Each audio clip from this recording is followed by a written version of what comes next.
초콜릿은 달콤해 달콤해 달콤해 오렌지는 상큼해 상큼해.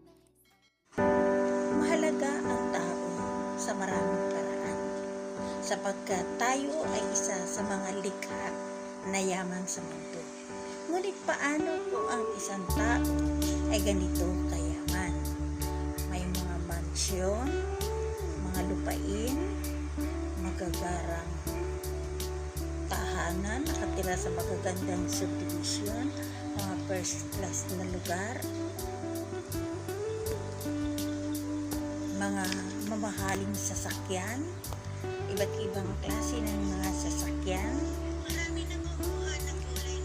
mga ginto, alahas, mga nakaimpok na pera sa bangko at sa ibang bansa. Paano kung ganito ka kayaman? Mayroon kang magagarang mga sasakyan. Halos ang buong pamilya mo ay kumikita at ginagawa lang pasyalan ang ibang bansa. Anong gagawin mo kung ganito ka kayaman? Totoong hindi nadadala sa langit ang kayamanan kapag tayo ay nawala sa mundo.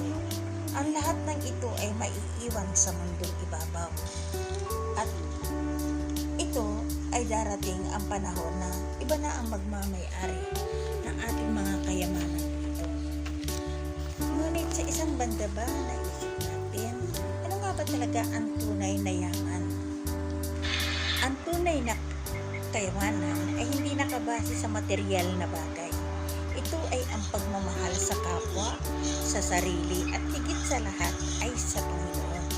Dapat tayo ay mayroong ugnayang espiritual sa Panginoon Diyos dahil una sa lahat, bago tayo yumaman, ating hiniling ito sa Panginoon.